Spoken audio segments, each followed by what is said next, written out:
우리 예수님께서 부활의 첫 열매가 되셨다. 그래서 그리스도와 연결된 저와 여러분들도 주님과 같이 부활한다. 주님은 머리시기 때문에 머리 대신 그리스도와 연결된 저와 여러분, 그리스도의 몸된 몸으로 연결된 저와 여러분들도 그리스도와 같이 부활한다. 주님께서 첫 열매로 부활하셨으니 우리는 둘째 열매, 셋째 열매 주님과 연결해서 부활한다. 그런 말씀 드렸습니다. 그러나 주님과 똑같이 부활하는 건 아니다. 저와 여러분의 육체는 마치 씨와 같아서 씨를 심으면 씨하고 비교할 수 없는, 상상할 수 없는 아름다운 꽃이 피어나는 것이지만, 그러나 모든 꽃이 동일하지 않다 하는 거예요. 왜? 씨의 종류에 따라서, 씨의 여건에 따라서 피어나는 꽃이 다르다는 거예요. 씨가 영양분이, 생명력이 가득했으면 그 피어지는 씨가 죽고 나서 다시 살아날 때 그 피어나는 꽃이 그만큼 더 생명력이 있고 아름답지만, 씨가 부실하면 그 이제 죽고 다시 피어날 때 그 역시 피어나는 꽃도 부실할 수밖에 없다 하는 거예요. 그러죠. 이게 하나님의 공의의 법칙입니다. 말씀을 드린 것처럼 공부하는 학생이나 공부 안 하는 학생을 다 100점 주면 이건 문제가 보통 심각한 게 아니에요. 그러죠. 하나님은 공의의 하나님이시기 때문에 심은 대로 거두게 합니다. 이 땅에 육체를 지니고 사는 동안 얼마나 성령의 감동과 인도를 쫓아 나 자신과 싸우며 순종했는가, 내 속에 얼마나 그리스도의 생명력으로 충만한가에 따라서 부활의 모양도 달라진다는 거예요. 주님이 분명히 부활의 첫 열매이지만, 저와 여러분이 이제 부활의 둘째, 셋째 열매로 나타나지만, 그러나 모든 열매가 똑같은 거 아니에요. 그러죠. 어떤 열매들은 상품 가치가 대단히 있는 열매가 있고, 어떤 열매는 상품 가치가 없어. 그게 떠으리로 팔아버려, 떠으리로. 그런 게 있죠. 어떤 열매는 그 열매가 튼실하게 큰 열매로 맺히는 것이 있는 반면에, 어떤 열매는 너무 크기가 적어. 그래서 상품 가치가 떨어져. 열매는 열매로 돼. 그런 말입니다. 그래서 영광이 다른 거예요. 해의 영광이 다르고 달의 영광이 다르고 별의 영광이 다르고 별과 별의 영광이 다르다. 그런 걸로 사도 바울이 부활에 대해서 말씀을 정리할 때, 경고하며 흔들리지 말고 주의 일에 더욱 힘쓰는 자들이 되라. 이는 너 예수가 헛되지 아니한 줄 내가 안다고 강조하는 것이 아닙니까? 그렇죠. 우리가 고린도서 3장에 보면 1절에 신령한 자가 나오고 육신에 속한 자가 나옵니다. 성령의 감동을 쫓아 자기 자신을 쳐서 믿음으로 복종하며 사는 사람이 나오고, 육신의 소용, 육신의 욕심을 쫓아 부패한 본능을 쫓아 살아가는 사람들이 있어요. 형식적인 신자.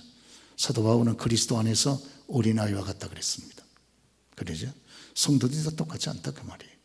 그리스도 안에서 장성한 분량의 성도들이 있고, 그리스도 안에서 어린아이와 같은 성도가 있다 그 말이에요. 그러죠? 외모로 볼 땐 똑같아도 본질상으로는 틀립니다. 대할 때도 틀리게 대하는 게 좋아요. 그러니까 이런 분들이 각각 죽어서 다시 부활하게 되면 똑같은 영광에 동참이 안 된다 그거예요. 우리가 그거를 생각을 염두에 두셔야 됩니다. 그러죠? 그게 성경의 교훈이에요. 오늘 저녁에, 그렇기 때문에 저와 여러분들이 성령을 쫓아 행하는 것이 얼마나 중요한지 몰라요. 성령을 쫓아 행한다는 말이 무슨 말입니까? 성령을 기쁘시게 하기 위해서 우리가 애쓰는 거다 그 말이에요. 성령님을 기쁘시게 하기 위해서. 육신의 소욕은 뭡니까? 육체를 기쁘게 하기 위해서 애쓰는 거예요. 완전히 반대가 되는 거예요. 그래서 여기 보면 성령의 일이라고 하는 게 나와 있고 육신의 일이 나와 있습니다. 육신의 일이 뭐인가? 죄성을 가진 육체의 부패한 본능, 죄성을 가진 육체의 부패한 본능을 따라 살아가는 게 육체의 일이에요. 육신의 일이고, 이렇게 살아가면 예수를 믿기 때문에 예수님의 그런 구원의 공로 때문에 구원은 받아도 여러분 부활의 영광이나 상급이 대단히 달라집니다. 그러죠. 공의의 하나님이 상급을 동일하게 주지를 않는다 그 말이에요. 이 땅 위에 저와 여러분이 육신을 가지고 있는 동안 어떻게 사느냐에 따라서 우리들의 영원한 삶의 모습이 완전히 달라지는 거예요. 그렇기 때문에 이 땅 위에 하루하루 삶의 모습을 우리가 성령을 쫓아서 살아가는 것이 대단히 중요하다 그 말이에요. 그런데 오늘 이제 저와 여러분들의 이런 정말 하나님 앞에서 이런 상급과 영광을 가늠하는 그런 육신의 일을 우리가 조심해야 됩니다. 주의하고 이거를 잘 경계해야 돼요. 그래야 우리가 여러분 그리스도 안에서 영광과 상급을 주 앞에 섰을 때는 물론이고 이 땅에 사는 동안에도 받게 된다 그 말이에요. 그러죠. 그러면 육신의 일이 뭐냐? 이제 이거를 좀 말씀을 드리려고 그래요. 부패한 이 죄성, 부패한 본능을 쫓아 우리가 살아갈 때 이 땅에서 어떠한 죄를 범하게 되고 그 죄가 저와 여러분들의 현실뿐만 아니라 영원한 삶에 어떤 영향을 미치는가, 이걸 우리가 알고 살아가는 게 중요하지 않겠어요? 이 부패한 이런 그 본능, 부패한 죄성, 이거를 쫓아 저와 여러분들이 따라가게 되면 몇 가지 나타난 일들이 있습니다. 참 여러분, 우리 육체 속에 감추어져 있는 부패성은 보이지 않아요. 그러나 이 부패성이 활동함으로 인해서 나타나는 열매들은 분명히 보입니다. 분명히 보여. 오늘 여기 보면 4가지를 말씀하고 있습니다. 4가지. 그러죠? 여기 보면 첫째가 성적인 죄. 그래서 음행, 더러운 것과 호색.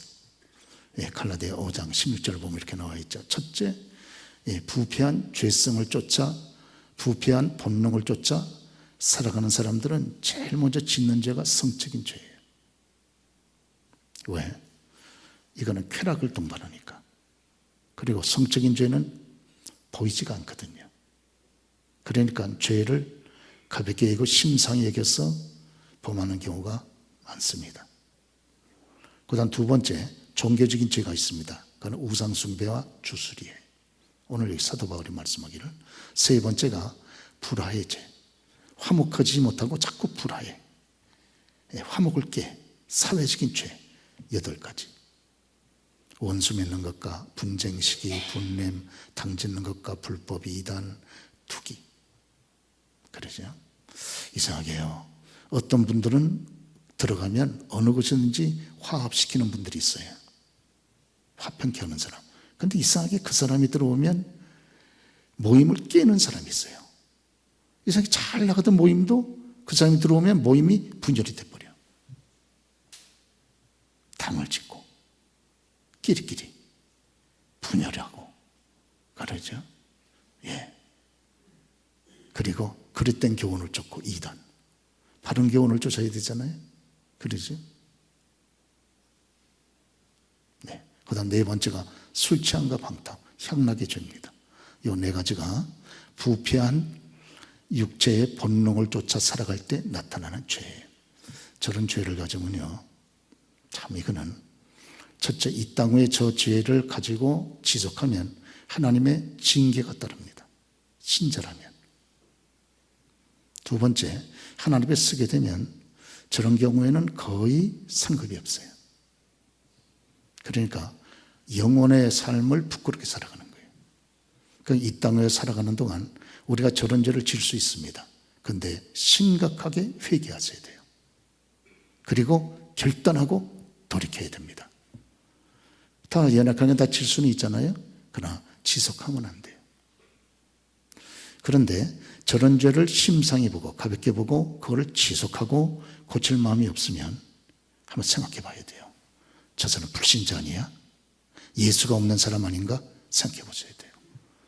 성령께서 우리 마음속에 있으면 성령께서 계속 책망합니다. 우리의 마음을 감동하고 자꾸 회개하도록 우리의 마음을 여러분 자꾸 찌르잖아요. 양심을 찌르고 그러죠. 근데 지속해. 뭔가 문제가 있는 사람이에요. 혹시 예수 안 믿는 사람 아닌가?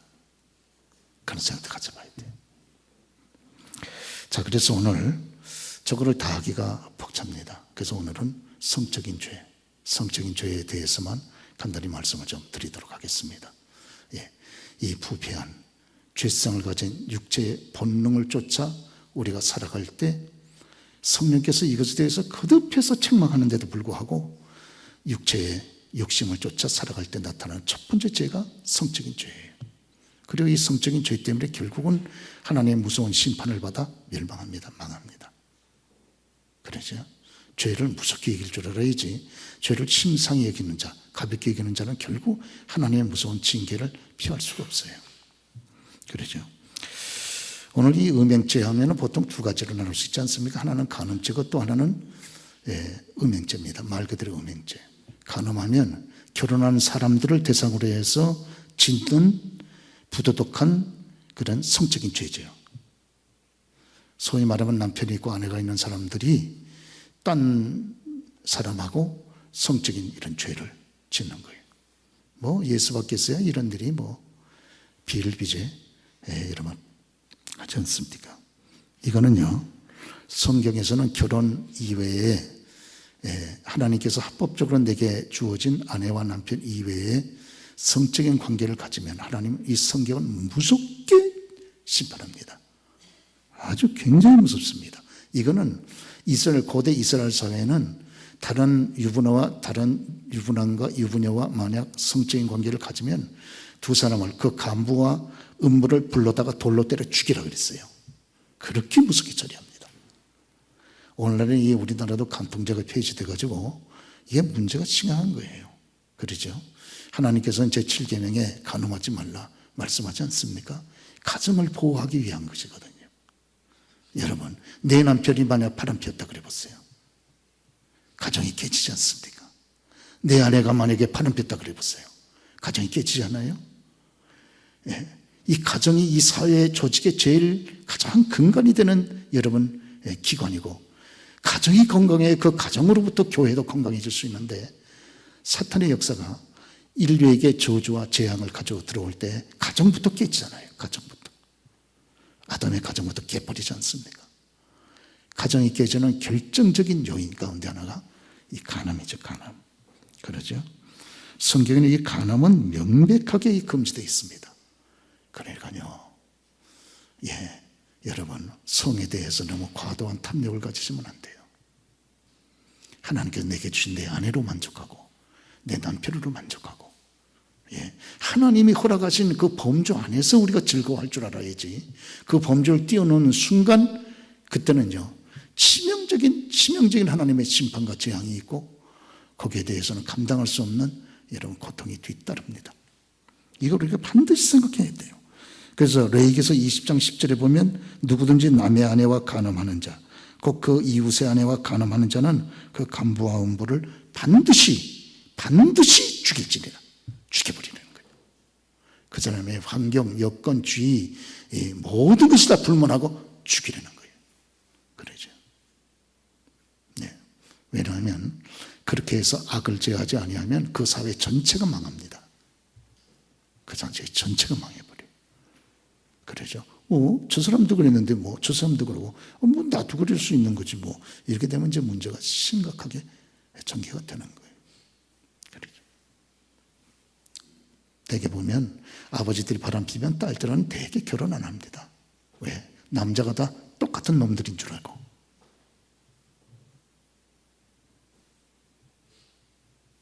결혼 안 해요.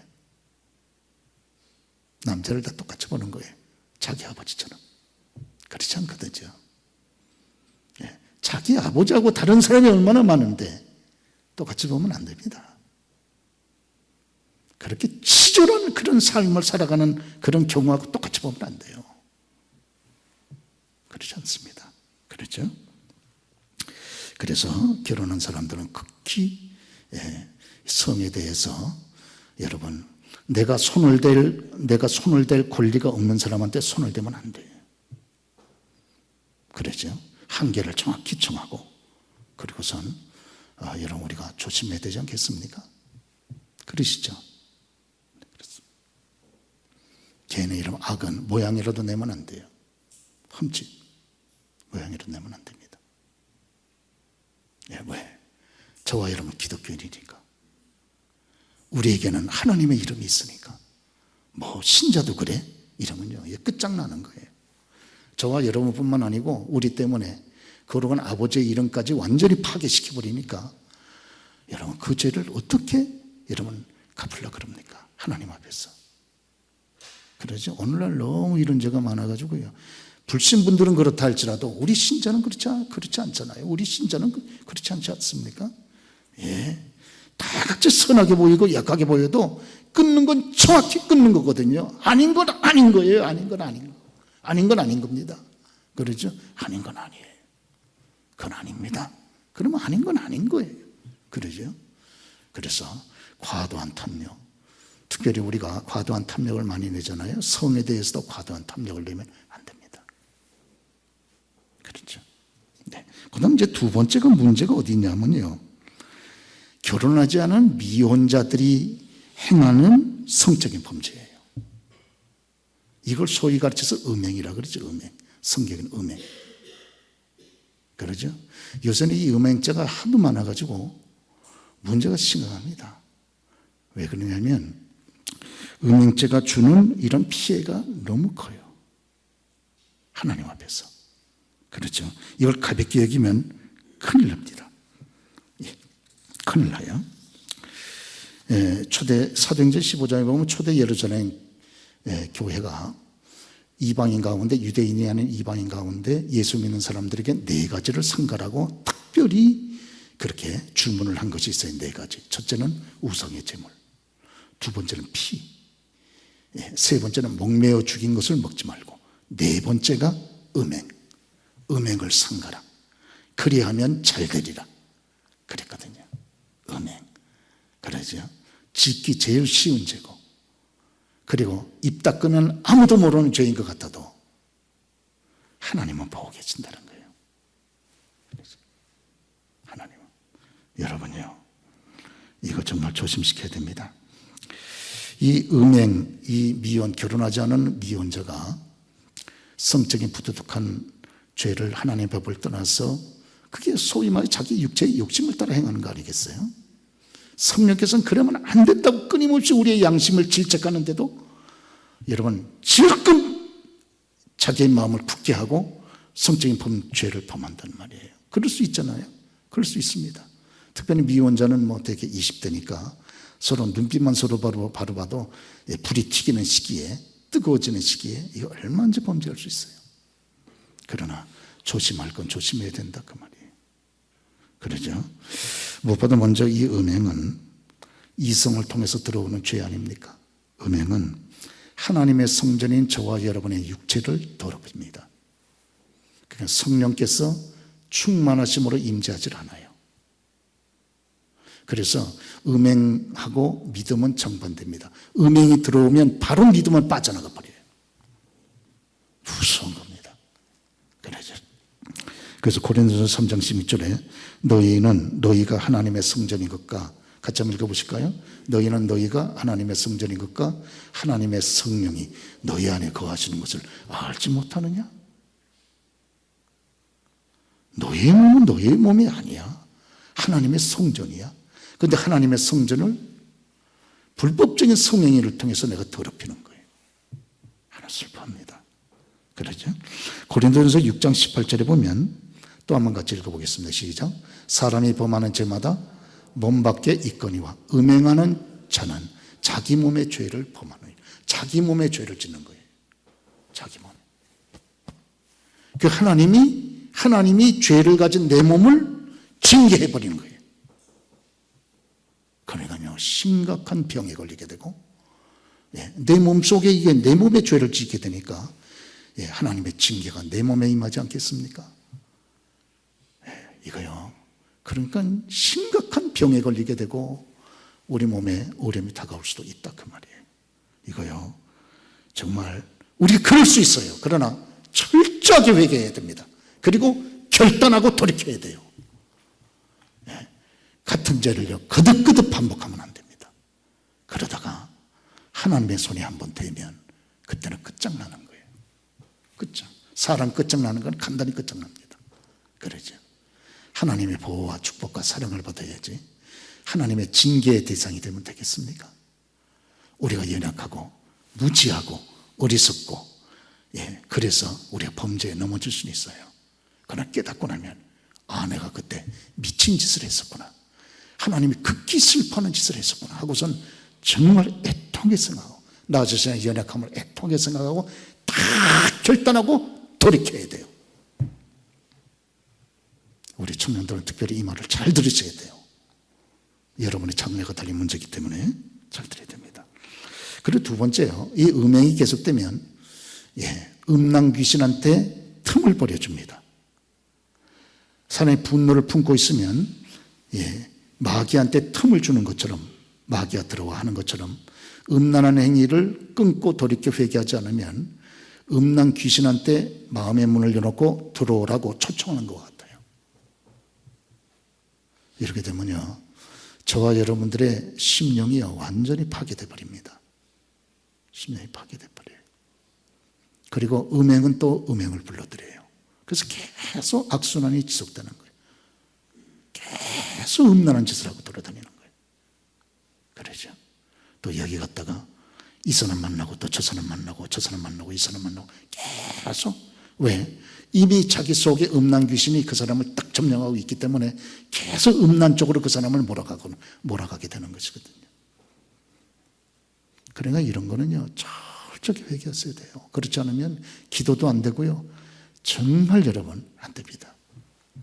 기도도 끊어지고, 이게 영의 역사가, 영이 벌써 어두운 영들이 그 심령을 지배하게 되니까 모든 것이 힘들어져요.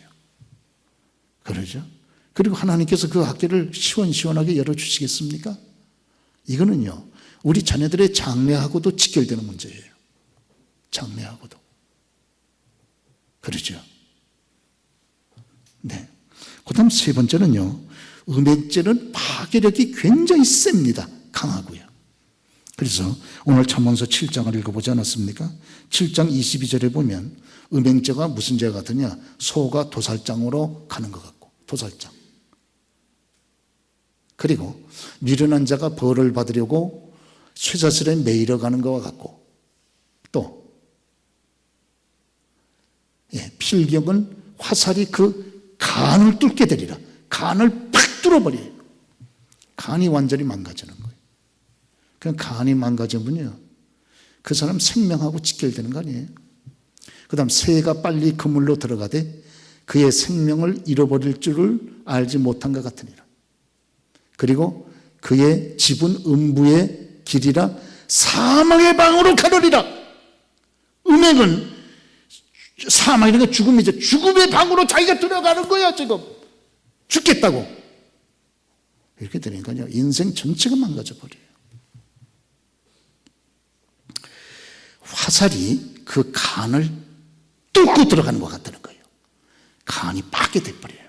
그러니까 그 사람 생명하고 직결되는 게 간 아닙니까? 우리요 한 3분 정도만 저와 여러분의 간이 얼마나 중요한가 하는 걸 잠깐 한번 영상 좀 보시고, 음행이 이 우리의 간을 깨버린 것 같은 무서운 파괴력이 있다 하는 걸 한번 볼 필요가 있습니다. 한번 좀 보여주겠어요.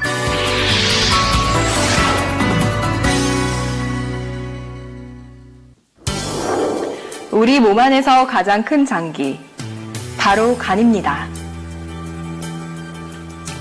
무게 약 1.2kg의 간은 커다란 생김새만큼이나 하는 일도 참 많습니다. 인체의 화학공장이라 불리며 독소를 제거하는 해독 기능과 함께 여러 조직에서 필요한 영양소를 만드는 등 간이 하는 일만 무려 500가지에 달한다고 합니다. 오늘은 이러한 간에 대해 알아보겠습니다. 갈비뼈를 둘러싸여 복부의 오른쪽에 위치하는 간은 간 인대에 의해 크게 좌엽과 우엽으로 구분됩니다. 간은 혈관이 매우 발달되어서 짙은 적발색을 띱니다. 이러한 간 속으로 들어가는 혈관에는 크게 두 가지가 있는데요. 바로 간문맥과 간동맥입니다. 간문맥이라는 혈관을 통해선 풍부한 영양분이 포함된 혈액이 들어가고, 간동맥을 통해서는 산소가 포함된 혈액이 공급됩니다. 간의 여러 기능 중에서 가장 중요한 것 하나가 바로 해독 작용입니다. 독성 물질이나 노폐물들을 무해한 성분으로 바꿔서 체외로 배출시키는 일을 합니다. 한 예로 단백질 분해로 생긴 암모니아는 간에서 요소로 바뀌어 소변으로 내보내는데, 만약 간이 손상되어 이러한 기능에 문제가 생기면 암모니아 축적으로 인해 간성 홍수 상태가 올 수 있습니다. 간은 독성 물질뿐 아니라 몸의 나쁜 세균을 처리하기도 하는데요. 간에는 균을 잡아먹는 쿠퍼 세포라는 특수 세포가 있어서 장에서 유입되는 세균들을 파괴하는 면역 기능을 수행합니다. 이처럼 간은 해독과 분해 작용을 하며 인체의 청소부 같은 역할을 합니다. 또 한편으론 몸에 필요한 여러 물질을 만드는 생산자이기도 합니다. 우선 간은 하루에 1리터씩 쓸개즙을 생산하여 지방의 소화를 돕습니다. 간은 또한 단백질 합성을 통해서 혈액응고인자와 알부민 등을 만들어내는데요. 간경화와 같은 질환의 경우 그 기능이 저하되어 코피가 나거나 멍이 쉽게 들고 복수가 차는 등의 증상이 나타나게 되는데, 이는 단백질이 부족해지기 때문입니다. 또 간은 할 일이 다 끝난 호르몬을 파괴하거나 적혈구를 재활용하는 역할도 합니다. 적혈구가 적절히 재활용되지 못하면 눈이나 피부에 황달이 나타날 수 있습니다. 이외에도 간은 아주 훌륭한 저장 창고이기도 합니다. 간은 소화기관을 거쳐 흡수된 포도당을 글리코겐으로 바꿔서 저장해 두었다가 필요할 때 다시 포도당으로 분해해서 쓰이도록 합니다. 그리고 영양소를 과잉 섭취했을 때는 간이 이들 영양소를 지방으로 전환시켜 저장해 두는데요. 지방이 너무 많이 저장되어 간세포까지 파괴되는 경우를 지방간이라고 합니다. 이처럼 간은 매우 다양한 일을 하고 있기 때문에 자칫 기능에 문제가 생기면 생명에까지 적신호가 켜집니다. 간이 상처를 당하면 생명의 적신호가 켜진다는 거예요. 그런데 음행죄는 이 화살로 간을 꿰뚫는 것과 같다는 거예요. 그러니까 이걸 가볍게 생각하시면요, 음행죄 때문에 인생 전체가 망칠 수도 있습니다. 조심해야 됩니다. 조심해야 돼요. 그러죠. 마귀는 마지막 때에 이 성적인 죄를 통해서 강력하게 성도들을 타락시키는 거예요. 왜? 쉬우니까. 쉬우니까요. 그렇죠. 자, 그러면 이제 음행죄를 이기는 길이 어디 있는가? 이것만 하고 마치도록 하겠습니다. 음행죄를 이기는 것은 첫째, 이 음행죄가 하나님 앞에서 큰 죄악이라는 것을 정확히 우리가 인식할 필요가 있습니다. 뭐 너도 그렇고 나도 그렇고 뭐 남도 그렇고 뭐 그러니까 그냥 그럭저럭 넘어가면 되는 것이죠. 이렇게 했다가는 큰일 난다 그 말이에요. 이게 대단히 무서운 죄라구나. 이걸 아주 깊이 인식하고 있어야 됩니다. 그렇죠? 그래서 여러분 아시는 대로 창세기 39장 보면 요셉이 보디발의 아내로부터 자꾸 이렇게 여러분 성적인 유혹을 받지 않습니까? 그럴 때 유혹이 요셉이 단호하게 말합니다. 단호하게. 여기 보면 창세기 39장 9절 말씀 보면 그런즉 내가 어찌 이 큰 악을 행하여 하나님밖에 죄를 지으리이까. 이게 악이라고 자기가 봤거든요. 악이라고 그러죠. 그러니까 탁 끊어버리는 거예요. 이건 아니야, 악이야, 죄야. 이거는 큰일 나. 내 인생이 여기서 끝날 수도 있어. 이렇게 보는 거죠. 정말로 잘못하면요, 인생이 거기서 끝날 수도 있어요. 정말. 그러죠? 그다음 두 번째는요, 음행죄를 이기려면 분명한 선을 그어놔야 됩니다. 분명한 선. 내가 허락할 수 있는 게 있고 허락할 수 없는 게 있다고 하는 걸 분명히 정해놔야 돼요. 그래서 특별히 우리 이제 청년들이 이성교제를 할 때요, 내가 허락할 수 있는 것이 있고 허락할 수 없는 게 있어요. 그걸 분명히 선을 그어 놓으셔야 됩니다. 다 모든 걸 내줄 수 있는 게 아니라 그 말이에요. 아니라. 그러다가는 정말 큰일 납니다, 여러분. 그러죠? 결국은 저와 여러분을 결혼시키시고 우리의 인생을 축복하시는 분은 하나님이시거든요. 그러죠? 잘못 나갔다가는 문제가 심각할 수가 있어요. 아닌 건 아닌 거예요. 아닌 건 아니다 이렇게 하셔야 돼요. 그래서 여러분, 우리가 이 음행죄를 이기려면 선을 딱 그어놔야 됩니다. 아무리 친해도 가까워도 허락할 수 있는 것이 있고 허락할 수 없는 것이 있는 선을 딱 그어놓으셔야 돼요. 그렇죠? 분명한 선을 그어놔야 된다. 그 다음 세 번째는 피하고 도망가야 됩니다. 음행죄는. 우리 한번 따라서 해볼까요? 피하고 도망가야 된다. 이 보디발의 아내가 여러분 잘 아시죠? 계속해서 이 요셉을 유혹했잖아요. 그런데 요셉은 계속해서 보디발의 아내를 피했어요. 가까이 하지도 않고. 그러죠? 예, 벌써 자꾸 음란한 유혹이 있으니까 피했다 그 말이에요. 두 번째, 결정적인 순간에 보디발의 아내가 요셉을 옷을 잡았잖아요. 그때 힘을 다해서 옷은 벗겨놓더라도 도망갔어요. 도망갔다. 그래서 여기 창세기 39장 10절 우리 한번 좀 읽어보겠습니다. 창세기 39장 10절 같이 한번 읽겠습니다. 여인이 날마다 요셉에게 청하였으나 요셉이 듣지 아니하여 동침하지 아니할 뿐더러 함께 있지도 아니하니라. 그러죠? 또 그 여인이 그의 옷을 잡고 이르되 나와 동침하자. 그러나 요셉이 자기의 옷을 그 여인의 손에 버려두고 밖으로 나가매 그 여인이 요셉이 그의 옷을 자기 손에 버려두고 도망하리라 이렇게 돼요. 도망하리라. 냅다 그냥 도망하는 게 수다 그분. 음행죄는 첫째는 피해야 되고 두 번째는 결정적인 순간에 도망해야 됩니다. 이게 이제 그 사람의 영적인 힘이에요. 영적인 힘이 없으면 그냥 빨리 들어가는 거예요. 그러죠?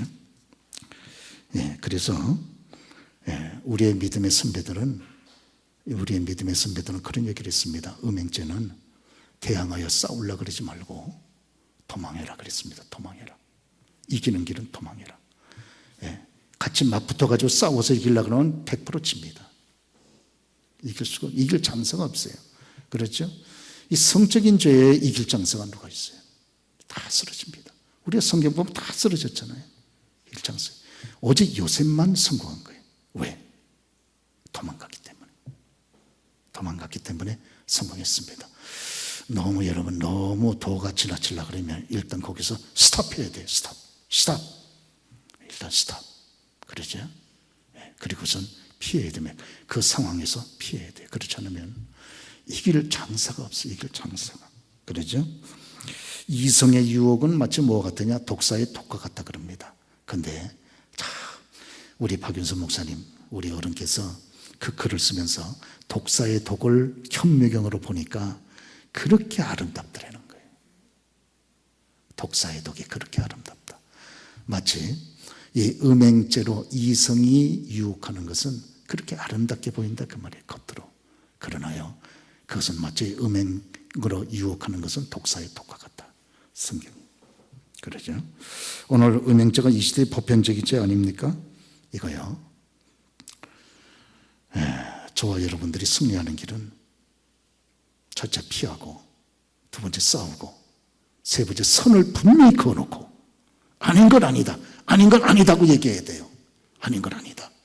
그렇게 해야 되고 그리고 나 자신의 결혼을 축복하시고 장래를 축복하실 수 있는 분은 하나님밖에 없다. 이성이 나를 축복한다? 아니에요. 그렇지 않습니다.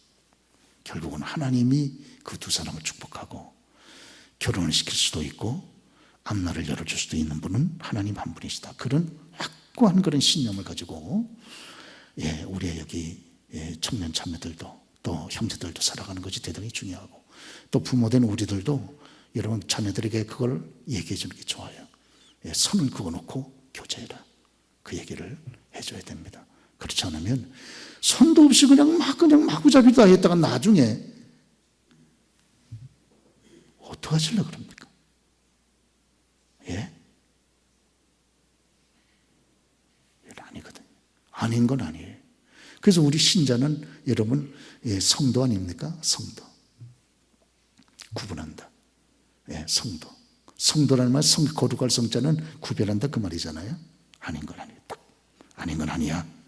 딱 하는 거죠. 그러죠. 그래서 정말 여러분 육체의 부패한 본성을 쫓아서 나타나는 첫 번째 죄가 이 음란 죄. 마지막 때의 마귀는 음란 죄를 통해서 전부 성도들을 넘어뜨립니다. 이제 보세요. 다윗도 넘어졌죠. 솔로몬도 넘어지고 삼손도 넘어지고 싸그리 다 넘어지는 거예요. 싸그리 다. 그렇죠. 교회 여러분, 우리도요 잘못했을 수도 있어요. 우리도 넘어진 경험이 있는 사람들도 있을 수 있어요. 그러나 그것으로 족해야 됩니다. 이제 더 이상은 넘어지면 안 돼요. 여기까지 넘어지는 건 여기까지. 여기서부터는 새롭게 여러분 우리가 걸어가야 되지 않겠습니까? 우리도 우리의 자녀들도 그렇죠? 예, 그래서 우리가 여러분 이와 같은 데 승리하는 저와 여러분 다 되시기를 주의 이름으로 축원합니다.